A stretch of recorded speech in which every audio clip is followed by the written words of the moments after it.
가기사는 증시 각도기. 안녕하십니까, 증시 각도기 시청자 여러분, 투자자 여러분. 걱정해서 시작했던 월요일이 환희로 마감되는 오후 시간입니다. 여러분 잘 지내셨나요? 네. 많은 분들이 아침에 좀 덜덜 떨면서 시작한 하루 같았는데 끝날 때는 이게 뭐야 할 정도로 강한 마감을 해 주었습니다. 자, 한국 시장만 강한 시장을 보여줬던 게 아니라 아시아 증시도 대체적으로 강한 모습을 보여줬는데요. 오늘은 여러분들에게 약속드렸던 대로 드디어 이제 증시각도기 TV가 국제화되는 시간을 가지고자 합니다. 한국 시장 마감뿐만 아니라 중국 시장이 어떻게 흘렀는지, 그리고 중국 시장의 주요한 기업들은 어떤 기업들이 있는지 찾아보는 그런 시간, 증시각도기 TV 중국 마감을 여러분들과 함께 하도록 하겠습니다. 이 시간을 앞으로 이끌어 주실 인재를 한 분 영입하였습니다. 네, 바로 증시 계량기. 네, 계량기입니다. 확실하게 여러분 계량을 해드릴 거고요. 중국을 하나하나 샅샅이 분해드리도록 하겠습니다. 권시유를 여러분에게 소개해드리도록 하겠습니다. 권시유, 니하오마? 니하오마. 예, 안녕하세요. 여러분의 중국 투자 계량기 권시유 유진호 인사드립니다. 네, 중국말 할 줄 알고 여러분 당황하셨죠? 네, 한국말로 전해드리도록 하겠습니다. 자, 오늘 한국 시장 굉장히 강세였어요. 지난 주말에 쏟아냈던 것을 거의 다 회복을 시키면서 마감이 됐는데, 중국 시장은 지난 주말에 뭐 그렇게 빠지지 않았었죠? 중국은 사실 지난 주간 단위로 해서는 0.8% 정도 상승해서 마감을 했고요. 예, 신천도 마찬가지로 한 2.9%. 많이 올랐었네요, 지난주에. 예, 주 초에는 많이 올랐다가 주 후반에 아시아 증시 하락할 때 좀 상승분을 반납했다라고 보시면 될 것 같습니다. 그럼 오늘은 아무래도 좀 덜 올랐을까요? 예, 아무래도 많이 빠지지는 않았다 보니까 오늘 아시아 증시 전반적으로 1.5에서 2% 상승할 때 상해 종합 지수 기준으로 한 0.66% 그리고 신천 성분 지수는 1.42% 정도 상승해서 마감을 했습니다. 네. 심천하고 상해하고 차이가 꽤 많이 났는데, 상해 시장하고 심천 시장이 뭔지 좀 설명 좀 해주시죠. 네. 상해는 우리나라의 뭐 코스피나 미국의 S&P 정도로 보시면 될 것 같고요. 아무래도 이제 국영제 기업들, 특히 은행이나 뭐 경기 민감주들이 많이 상장이 되어 있는 중국 대표 시장이라고 보시면 될 것 같습니다. 네. 네, 그리고 심천 시장 같은 경우는 좀 더 기술주들이 많이 상장이 되어 있다 보니까 나스닥이나 코스닥 같은 그런 이제 느낌의 시장으로 접근하셔도 될 것 같네요. 그래서 변동성이 훨씬 더 상하이 시장보다는 심천 시장이 더 크다. 예, 훨씬 더 크다고 보시면 될 것 같습니다. 이 두 시장만 있는 건가요, 중국에는? 네, 뭐 창업판이나 과창판 이런 다양한 시장들도 들어보셨을 텐데요. 사실 모든 시장들은 다 기본적으로 상해 시장 그리고 심천 시장이 다 안에 들어있다고 보시면 될 것 같습니다. 네. 예, 그래서 과창판 같은 경우는 과학과 기술, 이제 이런 것들을 과학을 창조하는 시장이라는 이름인데, 예, 이름처럼 조금 더 당장 이익은 안 내지만 기술력이 있는 기업들을 상해 시장에 별도로 안에다가 이제 시장을 만들어 놨다라고 보시면 될 것 같고요. 네. 예, 창업판 같은 경우도 심천에 이제 상장이 돼 있는 이제 그런 별도의 시장으로 보시면 될 것 같습니다. 약간 벤처 개념이, 창업판이라는 건 우리나라 말로 창업하는 그거와 같은 개념인 거죠? 예, 동일하게 보셔도 될 것 같습니다. 그러면 약간 이제 벤처 투자 냄새가 나네. 그럼 네. 우리나라로 치면 뭐, 코넥스라든가 이런 뭐 프리 IPO 회사들 모아놓은 그런 쪽이다, 이렇게 보면 되겠네요. 네, 맞습니다. 그렇군요. 네, 그 거래 규모가 하루에 어느 정도나 될까 굉장히 궁금한데, 최근에 외국인 금리 많이 올라가면서 어떤지도 좀 궁금한데, 그 시장 상황 살짝 요약해 주시죠. 네. 오늘 아까 말씀드린 것처럼 완만한 반등세를 보여주었고요. 네. 예, 일단 지난주 같은 경우는 주 후반에 많이 하락한 가장 큰 이유는 인민은행에서 추가적으로 유동성을 풀지 않으면 어떻게 하나. 맞아요. 예. 네. 그게 긴축에 대한 우려 때문에 좀 하락을 했던 것 같은데, 네. 오늘 같은 경우는 좀 반등을 하긴 했지만, 지난주까지 올랐던 종목들과 오늘 오른 종목들은 확연하게 색깔이 달랐습니다. 어떻게요? 예, 특히 은행주들이 오늘 전반적으로 다 강세를 띄었다라는 게 가장 큰 특징일 것 같고요. 한국에서도 은행주 많이 올랐는데. 예, 네. 경기 민감주들, 은행주들 이렇게 당장의 실적을 잘 내는데 조금 저평가되어 있는 업종들로 이제 투자자들이 눈이 좀 이동을 하고 있는 게 아닌가라는 생각이 좀 들었습니다. 은행주 올라간 거는 그러면 따지고 보면은 최근에 이제 중국에서 금리가 상당히 좀 많이 올라갔잖아요. 그거하고도 좀 연관이 있다고 봐야 되겠네요. 네, 가장 좀 연관이 있는 것 같고요. 네. 예, 그러면 이런 금리가 올라가면서 지금 이런 종목들로 매기가 많이 바뀌고 있는데 이런 것들이 계속 추세적으로 갈 수 있는지에 대한 부분은 체크가 필요할 것 같고, 네. 예, 다만 지난주에 인민은행의 이강 총재가 얘기했던 부분들이 좀 중요할 것 같아서 네. 한번 다시 첨언을 드리면은, 통화 정책을 통해서 성장을 계속 지원할 것이다라고 얘기를 했고요. 네. 일관적이고 안정적인 재정 정책을 유지하는 가운데 섣불리 출구 전략은 조모하지 않겠다라고 직접적으로 언급을 했습니다. 네. 아무래도 한 나라의 은행을 대표하는 총재가 그렇게 얘기를 했기 때문에 지금 같은 금리 상승이 계속될지는 좀 시간을 두고 지켜봐야 될 것 같습니다. 그래도 잘 체크해 주세요. 왜냐하면 금리를 분명히 올리고 얘네가 출구하는 것 같다라는 느낌이 자꾸 들어서 얘네가 먼저 아무래도 제일 빨리 성장을 했었잖아요. 맞습니다. 예, 그래서 출구 전략을 취하면 아무래도 우리한테도 부담이 될 테니까 그거는 체크하는 게 좋을 것 같습니다. 얘네 사실 오늘 PMI도 조금 꺾이긴 했어요. 그전보다는 계속해서 잘 나가다가 54 정도 나가는 게 51대 중반 정도 나오고 제조업도 53 나오던 게 51 정도 나오면서 PMI 지수, PMI 제조업 지수 등등이 모두 좀 빠지는 양상 보여서 급작스럽게 말씀하신 것처럼 이강 총재가 얘기한 것처럼 돈을 뺄까 하는 생각은 드네요. 자, 오늘 특징적인 종목 한번 말씀해 주시죠. 네, 오늘 전반적으로 대부분의 종목들이 반등을 하긴 했는데요. 네, 근데 유독 오르지 못한 종목들이 있어서 좀 봤더니 백주 섹터입니다. 네, 조금 있으면 춘절인데 중국은 이제 춘절이 가장 큰 연휴거든요. 네. 네, 그래서 2주 후면은 춘절이 시작이 되니까 또 그리고 춘절이 되면은 인민들, 중국 국민들 같은 경우는 멀리 살고 있는 친척들이나 가족들을 다 같이 만나서 술도 한잔하고 선물도 이렇게 주고받고 하는데 그럴 때 많이 쓰이는 게 백주라서 네. 백주가 지금쯤이면 이제 한번 그런 기대감으로 오를 때가 됐는데 네. 근데 유독 지난주부터 계속 하락하고 있어가지고 좀 찾아봤습니다. 근데 왜 이렇게 못 오르나 봤더니 중국도 지금 코로나가 재확산될 수 있다, 재확산되고 있다라는 이런 부분들이 좀 체크가 되다 보니까 중국 정부에서 이런 인민들이 춘절에 이동하는 거를 좀 제한하려고 하는 움직임들이 있다고 합니다. 예. 그래서 이거는 좀 중요한 부분이라서 앞으로 체크해서 말씀을 드려야 될 것 같고요. 네. 그렇군요. 근데 걔네들이 이제 백주가 시가총액 상위죠. 예. 정말 신기하게 술 회사가 시가총액 상위라는 게 놀라운데, 어떤 기업들이 눈에 띄는 기업들이 있나요? 네. 중국 대표, 이제 아시다시피 중국의 대표 백주 회사는 귀주모태주, 그리고 오량액. 네, 이 두 회사가 각각 상해 시장의 시가총액 1위 기업이고, 오량액은 심천 시장의 시가총액 1위 기업입니다. 양시장의 시가총액 1위가 모두 술을 만드는 회사예요. 맞습니다. 내수하는 회사. 맞습니다. 물론 뭐 수출도 할 수 나중에 있겠지만 그래도 내수하는 회사. 야, 우리나라하고 많이 틀리네. 일반적인 상식으로 봐서는 알리바바나 텐센트가 상위권을 당연히 1, 2등을 할 것 같은데 그게 아니었나 보네요. 사실 제가 오늘 준비한 거는 상해 지수, 그러니까 지금 중국 본토 A주에 해당하는 기업들 중에서 시가총액 1위 기업이고요. 사실 다 합했을 때 중국 기업들 중에서 뭐 홍콩이나 미국이나 중국 본토에 상장되어 있는 기업들을 통틀어서 시가총액 1위 기업은 텐센트가 맞습니다. 맞아요. 예, 1,000조 원이 얼마 전에 넘었다가 지금 아마 그 부근에서 이동하는 걸로 알고 있고요. 1,000조 원? 네. 1,000조 원 대단하네. 예. 그럼 세계적으로도 이제 손꼽히는 회사네요. 그렇습니다. 그렇죠? 그럼 거기 시가총액이 어떻게 되나요? 중국 시장은? 중국 전체 상해 시장과 심천 시장 말씀드렸는데 상해 시장이 한 8,000조 원 정도, 그리고 심천 시장이 한 5,300조 원 정도이기 때문에 양시장 합하면은 1경 3,000조 원 정도의 시장이라고 보시면 될 것 같습니다. 우리나라보다 한 5배 가까이 그렇게 큰 시장이네요. 그죠? 네, 맞습니다. 근데 텐센트는 그러면 어디에 상장되어 있는 거예요? 텐센트는 일단 홍콩 시장에 상장이 돼 있고요. 네, 그렇기 때문에 홍콩 달러를 통해서 거래가 가능하십니다. 그래서 얘네가 1등이군요. 홍콩 시장으로 빠져 있어서. 그러면 그렇습니다. 중국 시장은 상하이, 심천, 그리고 홍콩, 그리고 일부는 미국에 상장돼 있고. 예, 미국의 ADR이라는 형태로 해서 상장이 돼 있다라고 보시면 될 것 같습니다. 이렇게 시장을 구분해서 봐야 되겠네요. 맞습니다. 중국 기업들은 도처에 상장이 많이 돼 있기 때문에 예, 좀 어느 시장에 상장이 돼 있는지도 좀 체크를 하셔야지 투자 가능하실 것 같습니다. 그렇구나. 그러면 중국 시장 들어가서 나 상하이 위안화로 중국 위안화로 환전해 갖고 텐센트 산다고 해봐야 못 사는 거네. 못 삽니다. 환전 수수료만 나간다고 보시면 됩니다. 그럼 홍콩 달러로 바꿔야 되는 거예요? 홍콩 달러로 바꿔서 투자하셔야 됩니다. 대신에 이제 상하이나 심천은 모두 중국 위안으로 바꿔서 투자할 수 있고. 맞습니다. 그러면 미국이 ADR 상장한 건 미국 시장 가서 사야 되는 거예요? 달러로 환전해서 매수를 하셔야겠죠. 그 대표가 알리바바? 알리바바는 이제 듀얼 상장이라고 해가지고 홍콩 시장에서도 사실 수가 있고 미국 시장에서도 사실 수가 있습니다. 네, 이것들이 이제 대표준 거예요. 텐센트, 알리바바 말씀하셨죠. 내수 1위는 오량액, 그다음 귀주모태주 뭐 이런 것들이 이제 중국의 대표주들이네요. 그렇습니다. 네, 그렇군요.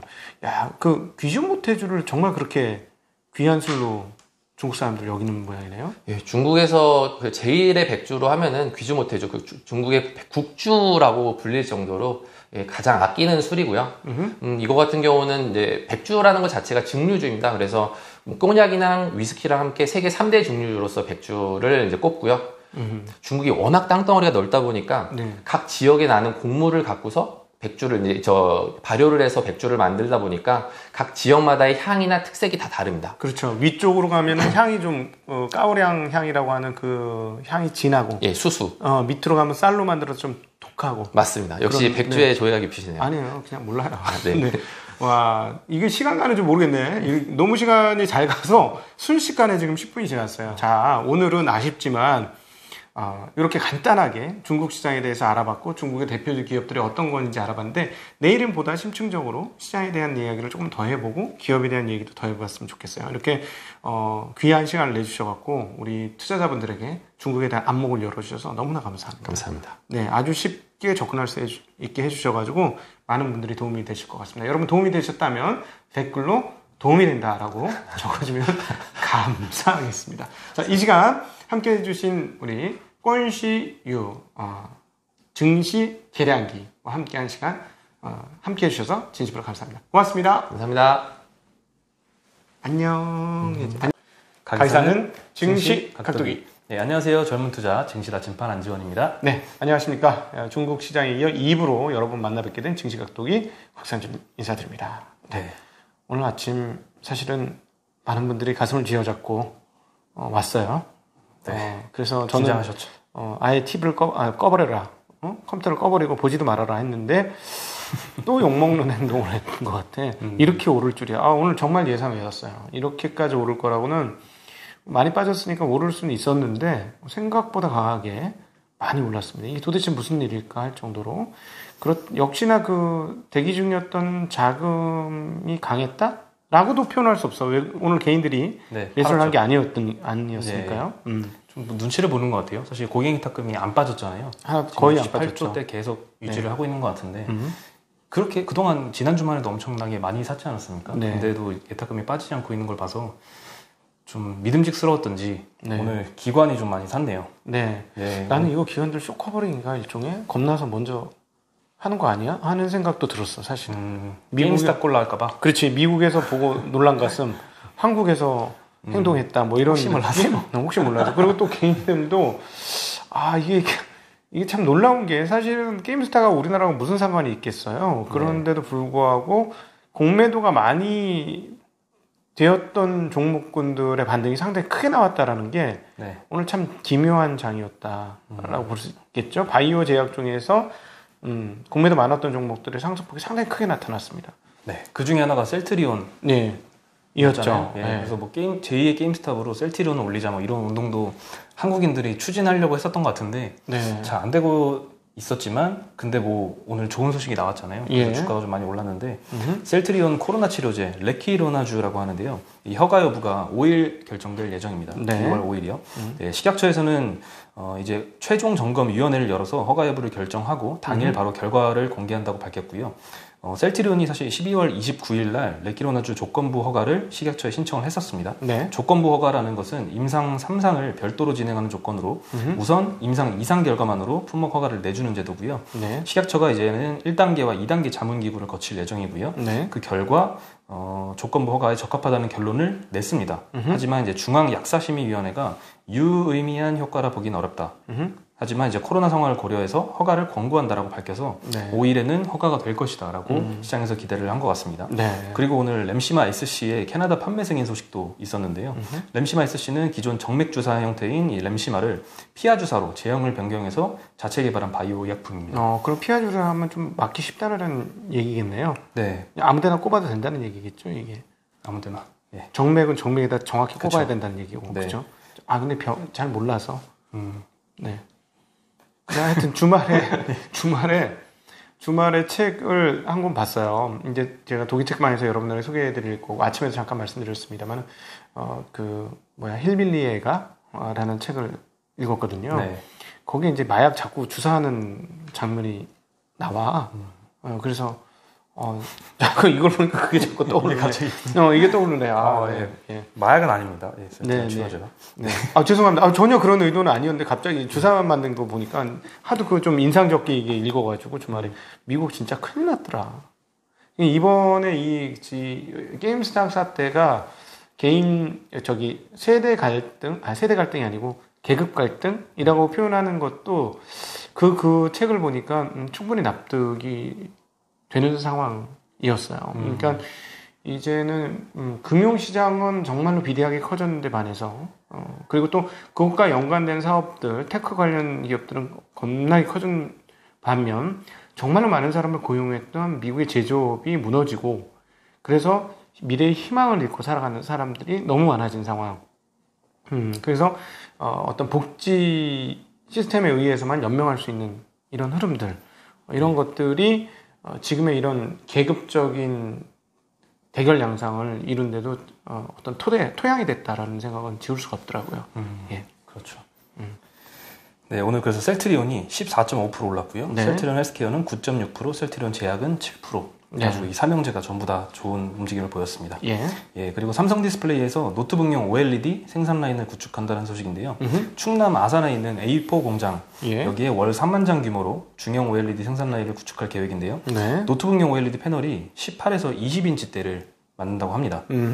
지금 제 노트북이 15인치거든요. 예. 보통 15인치 크면 17인치인데 무거워서 못 들고 댕기지. 18, 20인치면 18, 20인치면은 이거는 굉장히 크거든요. 2.5kg 나오겠는데? 물론 얘네가 조금 더 가볍게, 그 정도는 아니지만 네. 좀 가볍긴 한데 가볍게 만들어서 요새는 뭐 그램 노트북도 나오잖아요. 1kg가 안 되는. 근데 17, 18인치는 1kg 넘을 거예요. 네, 18에서 20인치면은 이건 뭐 게임하기 적합한 노트북인 것 같아요. 들고 다니면서 게임할 수 있죠. 왜냐하면 성능 사양이 좋으면은 데스크탑 못지않으니까 충분히 사이즈 키우면 넣을 공간도 많고 그렇다면 게임용 노트북이 충분히 그 반응성도 상당히 빠르잖아요. 그쵸. OLED가 이렇게 화면에 이렇게 눌렀을 때 반응 속도가 빠르니까 게임용으로 적합하죠. 네. 그래서 이 노트북의 N을 따와서 N 프로젝트라고 불린다고 합니다.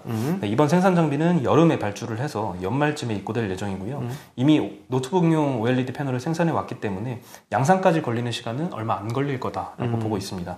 그동안은 이제 스마트폰, 스마트워치를 생산하던 A2 공장과 갤럭시 노트와 아이폰용 OLED 패널을 생산하던 A3 공장의 일부를 개조해서 노트북용 패널을 만들어 왔었거든요. 네. 근데 이제 코로나 이후에 노트북용 수요가 너무 늘었잖아요. 사셨죠, 이번에 노트북? 안 왔어요. 아직 안 왔어요? 네. 주문한 지 보름 됐는데 안 왔습니다. 네. 저도 이번에 샀거든요. 여기저기서 이제 노트북 사는 사람들이 많은데 이렇게 수요가 많이 늘기 때문에 추가로 투자를 진행을 하는 것 같습니다. 사실은 OLED가 노트북에 더 맞지. 전력 소모나 이런 것들, 그다음에 색 구현력 이런 걸 보면 작은 화면에 더 적합하죠. 네. 그래서 올해 노트북용 OLED 판매가 2020년 대비 5배 이상 늘어날 것으로 보고 있습니다. OLED가? 네, OLED입니다. OLED가 없었으니까 5배 뭐 그렇게 큰 건 아니라고 보셔야 될 것 같아요. 그렇죠. 네, 그 다음에 삼성전자가 폴더블 대중화 전략을 꺼내들어서 부품 업계가 좀 기대가 됩니다. 예, 삼성이 올해 G타입 폴더블뿐만 아니라 폴더블 태블릿, 폴더블 노트북까지 출시를 고려한다고 합니다. 네. 어떻게 나올지 되게 신기한데요. 예, 폴더블 디스플레이 분야에서 삼성 디스플레이가 아주 세계 최고의 경쟁력을 갖췄잖아요. 그렇죠. 예, 여기와 협력해서 이제 폴더블 시장 확대에 나서는 건데요. 부품 측면에서는 디스플레이와 힌지 측면에서 좀 변화가 예상이 됩니다. 그러겠죠. 네, 디스플레이 쪽에서는 전면 카메라를 숨길 수 있는 언더 패널 카메라 UDC라는 기술이 적용이 될 가능성이 높아 보이고요. 네. 힌지에서는 화면을 2번 이상 접는 Z타입 폼팩터로 출시될 가능성이 높습니다. 이 경우 유리 못 쓰겠는데 이렇게 되면? 네, 어쨌든 네, 그래서 힌지는 안쪽과 바깥쪽으로 접히는 두 가지 방식이 둘 다 적용이 될 것으로 보입니다. 네. 유리도 적용이 될 수도 있지 않을까요? 2번이나 접는다고? 모르겠어요. 뭐 잘하고는 있는데 잘 모르겠네. 네, 어쨌든. 네. 시장에서는 이제 올해 폴더블 시장이 전년 대비 100% 증가한 560만 대가량 팔릴 것으로 예측을 하고 있고요. 또 디스플레이 서플라이 체인 컨설팅 시장 조사 업체거든요. 여기에 따르면 폴더블과 롤러블 폰 시장 규모가 2025년까지 연평균 80%나 성장할 것으로 보고 있습니다. 이 시장은 뚫릴 가능성 좀 있어 보입니다. 저는 이제 패드와 폰을 다 써보는데 폰으로 안 보이는 걸 패드로 보려고 하는데 약간 꺼내는데 한 번 더 손이 가잖아요. 저는 요즘에 이제 유튜브를 하면서 저한테 가장 귀한 자원이 뭐냐면 시간이라고 생각을 하는데 네. 이런 시간도 되게 아까워요. 이거를 기기를 넣고 바꿔서 드는 이 시간도 상당히 아까워서 네. 그걸 펴가지고 이렇게 하는데 좀 시간이 걸리는데 그거를 단축시켜 줄 수 있다라는 측면에서는 시장이 있을 것 같다는 생각이 듭니다. 예. 네. 그 특히 롤러블이 좀 기대가 많이 되시나요? 롤러블요? 롤러블도 잘하면, 네, 가볍기만 하다면 좋을 것 같습니다. 네. 네. 그리고 오늘 OCI, 이 경쟁사인 GCL이라는 업체가 채무불이행 소식이 들려서 네네. OCL이 이제 반사수혜를 받겠다 해서 10% 정도 올랐습니다. 네, 중국 업체인가요? 네, 중국의 이제 GCL 폴리에너지 홀딩스라는 업체가 2월 1일에 5억 달러짜리 채권에 대한 채무 불이행을 선언을 했고요. 규모 크네요. 5억 달러, 네. 5,500억. 네. 그렇죠. 그래서 OCI가 이제 중국의 저가 공세 때문에 폴리실리콘을 접는다는 소식을 지난 2월에 얘기를 했었는데요. 그렇죠. 예, 이번 경쟁사의 사업 지속이 어려워져서 OCI가 다시 점유율을 늘릴 수 있을 거라는 기대감이 있습니다. 부활하나요? 네, 그래서 예. 오늘 주가가 좀 많이 올랐습니다. 네. 네, 그리고 오늘 가장 업종 상승률 중에 높았던 업체는 아니고 두 번째가 건설주입니다. 네. 네, 설 연휴 이전에 주택 공급 대책을 내놓을 것으로 보이죠. 그래서 네. 오늘 강세를 보였는데요. 건설사의 주택 분양 규모는 2, 3년 후에 실적으로 보통 연결이 되잖아요. 예. 그래서 현대건설, 대우건설, GS건설, DL, ENC, 현대산업개발 이 5개 업체의 올해 분양 계획이 16만 가구입니다.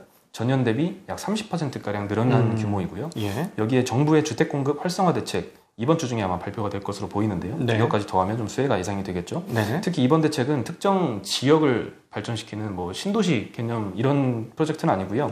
도심 공급을 위한 규제 완화에 무게가 실렸습니다. 고밀도 짓겠다는 거지. 그쵸. 예를 들어 일본 같은 데 가면 전철역 주변에 높은 빌딩 많은데 그걸 허용하겠다는 얘기로도 들렸어요. 저는. 네, 그래서 좀 많은 분들이 기대를 하고 계시는데요. 하나투자증권 리포트에 따르면 분양시장 호조와 해외 부문이 최악의 발주 환경을 지나서 향후 2, 3년 동안은 아주 편안한 실적 개선이 예상이 된다라고 언급을 했습니다. 사실은 예를 들어 국가적 차원에서 발주가 나왔을 때 마진이 얼마인지는 모르겠습니다만 국내 쪽에서는 마진이 좋아요. 이게 자꾸 짓다 보니까 효율이 극대화되는 상황인 거죠. 그리고 빨리 짓으면 여기도 시간이 돈인 거잖아. 그렇죠. 똑같은 돈을 들여서 지었는데 예를 들자면 뭐 극단적인 예지만 6개월, 1년 들여서 지을 거를 6개월 들여서 지면 2번 지을 수 있잖아. 그러면 5% 마진이 5% 두 번 마진으로 뽑힐 수 있는 측면에서 보면 기술이 많이 늘었기 때문에 그럼 공기도 단축할 수 있고 뭐 그래서 국내에는 마진이 아주 높진 않지만 알짜 사업이더라고요. 손해 없는. 그래서 그런 측면에서 건설은 이것들이 계속 커진다면 근데 주가는 많이 올랐어 사실. 작년 뭐 연말까지 해서도 많이 올랐죠. 이미. 어떤 종목은 100% 이상 올랐으니까요 지금. 네, 그렇죠. 네. 그렇고요. 네, 오늘 또 상한가를 간 호성 TNC 시장 놀랬겠죠. 오늘 리포트도 많이 나왔는데 이 리포트를 낸 증권사 5개 정도가 있는데 전부 다 목표가를 상향을 했더라고요. 네, 효성그룹의 화학섬유 계열사인데요. 네. 스판덱스 제품, 쭉쭉 늘어나는 시리즈 쉽게 얘기하면. 기대감이 아주 늘어나고 있습니다. 난 스판덱스 알고 있었는데. 네. 알고 있었지만 또 너무 올라가지고 못 사고 또 더 올라가고 또 못 사고 또 상한가 가죠 이번에. 제가 오늘 이 종목을 보면서 정말 스트라이크를 많이 통과시켜야 되는 게 투자구나라는 거, 그리고 남잘 되는 거 항상 박수 쳐줘야지 하면서도 씁쓸했나요? 네, 가운데 직구를 못 쳤어. 가운데 직구를 못 친 느낌이었어. 이거 너무 뻗기만 하면 안타였는데 사실 이런 느낌이. 오늘 상한가 한 걸 제외해도 이미 많이 올랐어요. 많이 올랐어요. 최근 3개월 동안 170% 정도 상승을 한 종목인데요. 네, 저는 축하해드리고 싶습니다. 지난 29일에 실적 발표를 했는데 4분기 영업이익이 전년 동기 대비 55% 급등한 수치를 발표했고요. 이는 컨센서스 대비해서도 한 44%를 웃도는 엄청난 어닝 서프라이즈였습니다. 스판덱스 영업이익이 한 1,250억 원 정도고요. 코로나 이후의 집콕 현상 때문에 홈웨어, 레깅스, 스판덱스 함량이 들어가는 이런 의류 수요가 늘었고요. 그다음에 마스크나 보호복 등의 위생용품 수요도 큰 영향을 끼쳤습니다.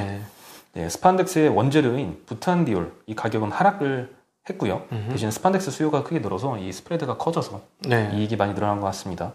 오늘 하나금투가 15일 날 목표 주가가 45만 원이었는데 보름 만에 80만 원으로 거의 더블 가까이 상향을 시켰습니다. 참나. 집에서 어떤 옷 입으세요 주로? 저는 집에서 스판덱스는 안 입고요. 그냥 면 추리닝. 추리닝이 일종의 스판덱스예요. 근데 스판덱스 소재는 아니고. 네. 그 좀 비싼 추리닝은 스판덱스 들어가. 싼 거 입어서. 좀 싼 거라서. 좀 싼 거 입어서. 아니, 요즘은 양복도 늘어나. 스트레치 양복. 스트레치 양복. 너무 편해. 편하더라고요. 그렇죠. 엄청 편하지. 쫄바지 입어도 괜찮고. 쫄바지인가요? 아닌가? 아니, 쫄바지는 아닙니다. 근데 좀 늘어나요? 요즘 입는 양복? 요즘 새로 산 건 다 늘어나. 새로 산 양복들은 다 늘어나더라고요. 그렇죠. 재질이 확실히 다르긴 하더라고요. 네. 내일 입고 와보겠습니다. 네, 네. 바짝 붙는 거 입으세요. 몸매도 좋으신데 그냥. 네. 스판덱스 소재로? 알겠습니다. 네. 주식으로 못 보니까 네. 효성 TNC를 못 벌었기 때문에 스판덱스라도 한번 입어보겠습니다. 네. 하나금투의 윤재성 연구원에 따르면요, 스판덱스 세계 2위 업체가 저장화평이라는 업체인데 여기 시가총액이 12조 원이거든요. 근데 효성 TNC는 1위인데 예. 1조 대밖에 안 된다. 지금 1조 한 6천억 원 정도 조금 넘었는데 그래서 상승세가 돋보인다. 중국 애들이 추리닝을 좋아해. 걔는 교복 같이 입어. 추리닝이 모든 일상이더라고. 추리닝을 많이 입어요. 편하긴 하죠. 네. 그리고 작년에 이제 중국 GDP 성장률에 대해서 여러 번 언급을 했었던 것 같은데요. 대부분의 선진국들도 이제 거의 마이너스 성장률을 기록을 그렇죠. 하는데 중국은 혼자 플러스다. 이런 얘기 많이 전해드렸잖아요. 근데 작년에 중국을 뛰어넘은 국가가 하나 있습니다. 바로 대만입니다. 대만이 이제 GDP 성장률을 발표를 했는데요. 대만 통계청에 따르면 4분기에만 대만이 4.9% 전년 동기 대비 성장을 했고요. 2020년 성장률은 거의 3%를 기록을 했습니다. 중국이 2.3%였거든요. 그리고 연초 대만 정부에서 예상을 했던 수치가 1.56%인데 거의 더블 가까운 수치가 나왔습니다. 왜 그랬을까요? 네. 일단 1990년대 이후로 이 연간 성장률이 중국보다 대만이 앞선 것은 처음이라고 하고요. 그렇지. 중국을 이긴 나라 자체가 거의 없었지. 그렇죠. 근데 가장 수출비 중에서 높게 차지하는 게 전자부품이거든요. 전자부품 쪽이 작년 4분기에 21.2% 전년 동기 대비 급증을 했습니다. 당연히 TSMC와 폭스콘이 영향을 많이 미쳤는데요. 이 업체들이 전체 수출의 3분의 1가량을 차지를 한다고 합니다. 그러니까 TSMC 우리 계속 얘기했지만 쇼티지라 그러고, 그다음에 애플도 쇼티지라 그러고, 4, 4분기 아예 없어서 못 판다라고 했으니까 풀 가동됐다는 얘기네, 이 두 회사가. 이 대만이란 TSMC나 폭스콘은 마찬가지고 이 대만이라는 국가가 이 코로나에 아주 특수 수혜를 받은 국가잖아요. 그렇죠. 근데 또 가전제품 수요가 늘어서 이렇게 된 것도 있지만 또 코로나 컨트롤을 굉장히 잘했어요. 이 대만에서 코로나 확진자가 911명이 나왔고요. 사망자는 8명밖에 안 됩니다. 굉장히 통제를 잘한 걸로 볼 수 있겠죠. 어떻게 저렇게 할 수 있지? 그러게요. 감옥인가? 와. 야, 이게 가능한가? 놀라운 수치네요, 정말. 그리고 이제 TSMC나 이런 반도체 업체들이 수출비 중에서 3분의 1이나 차지한다는 거 듣고 좀 굉장히 놀랐습니다. 네, 그렇죠. 너무 지나치게 크죠. 지나치게 좀 편중이 돼 있는 것 같아요. 하나의 업체. 이 나라가 이제 한국을 보면서 항상 부러워했던 게 뭐냐면 한국은 대기업들이 꽤 많았는데 대기업들이 없어. 원래 중소기업을 좀 이렇게 키우려는 전략들이 있었는데 사실은 과거에 어떤 생각을 했냐면 저기는 중소기업 키워서 얼마나 좋냐, 좋다라고 했었는데 오히려 대만은 우리나라를 굉장히 부러워했었는데 드디어 대만의 세계적인 대기업들이 나온 거죠. 그러면서 그쪽 편중 비중이 정말 어마무시하게 커진 거네요.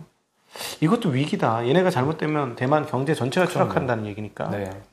이 두 업체에 의해서 너무 좌지우지가 될 거기 때문에.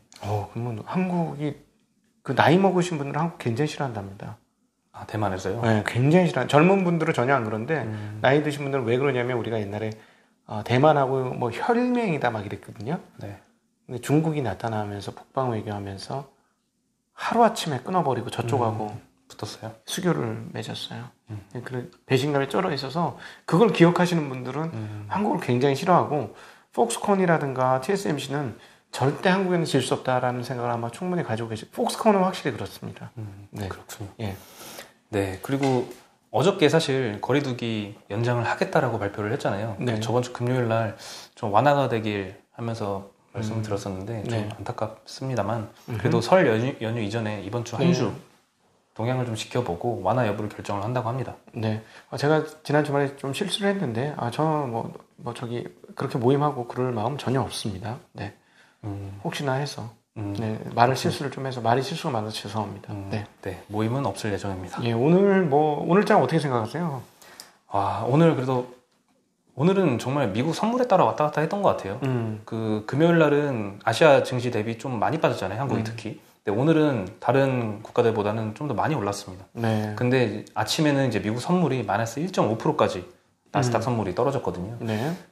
장 시작 전에 막 마이너스 1%보다 막 더 떨어지고 하길래 긴장을 했죠. 오늘도 하락이구나. 오늘이 하락하면 진짜 반대 매매가 나올 내일 예정이었죠. 반대 매매를 기다리는 측면도 없지 않아 있긴 했죠. 예, 네. 1회차, 2회차 담보 부족 걸리면 반대 매매이기 때문에 금요일 큰 폭의 하락이 있었고 월요일 날도 하락을 하면은 아마 화요일 날 반대 매매가 예상되면서 또 크게 한번 떨어질 거라고 생각을 했었는데 오늘 다행히 좀 미국 선물이 장중에 또 플러스 1% 넘게 지금 반등을 한 상황이라서 그에 따라서 좀 한국 시장 반등이 있었고 그래도 반대 매매 걱정은 좀 덜었던 것 같아요. 네. 앞으로는 또 게임스탑 사태가 또 오늘 장외 보니까 애프터마켓으로 소폭 마이너스더라고요. 큰 폭의 마이너스도 아니라서 그래서 좀 어떻게 될지 또 걱정이 되는데 일단 반대 매매 걱정은 덜었습니다. 네네.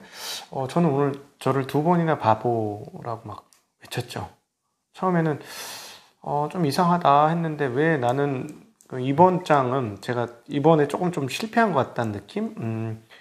현금성 주식은 많이 갖고 있었는데 현금은 상대적으로 상당히 없더라고요. 그래서 이거 좀 안타깝다. 이거 만약에 이제 반대 매매가 나왔을 때 잘 대응을 해야 되는데 그게 좀 부족하다고 막 이 바보 같은 놈아 막 이러면서 속으로 막 나를 때리면서 막 쳤어.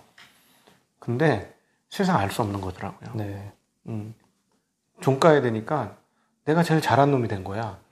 그러니까 시장을 예측할 수가 없다는 거죠. 준비를 잘해서 반대 매매를 준비한 사람들도 꽤 있었어요. 네. 근데 결과적으로 종가 기준으로는 바보 같은 대응을 한 제가 오히려 결과가 더 좋은 상황이었던 거죠. 그래서 여러분 드리고 싶은 말은 뭐냐면 제가 잘했다는 얘기가 아니라 전 굉장히 제가 이번에 못했다고 생각해요. 대응을 잘 못했고 개인적으로는 대응이 좀 실패라고 생각을 하는데 시장은 모른다는 거. 그렇죠.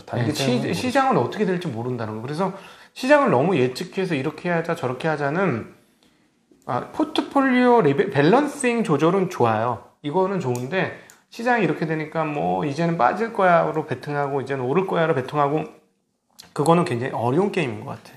그래서 너무 어려운 게임은 하지 마시고 정확하게 보이는 게임에 집중하시는 게 주식시장에서 더 좋은 결과치를 얻는 방법 아닐까 하는 생각이 들었습니다. 네. 그러면 저희는 오늘 오늘 뭐 이제 중국 시장과 더불어서 한국 시장 마감까지 여러분 어떠셨는지 모르겠습니다. 근데 중국 시장을 돌아보는 거는 한국 시장을 아는데도 도움이 되실 것 같고 또 시야를 조금 넓게 가지다 보면 향후에 이제 시장 전체적인 조망하는데 도움이 되실 것 같아서 저희 중국 마감과 한국 마감 동시에 준비해 보았습니다. 또 위민은행의 유동성 공급 뉴스가 좀 최근에 한국 증시에 좀 영향을 미치고 있잖아요. 그래서 더더욱 중국 시황에 대한 설명이 좀 필요할 것 같긴 합니다. 좋으셨다면 댓글로 좋았다고 좀 남겨주십시오. 긴 시간 함께 해주셔서 진심으로 감사드립니다. 저는 인사드리겠습니다. 안녕.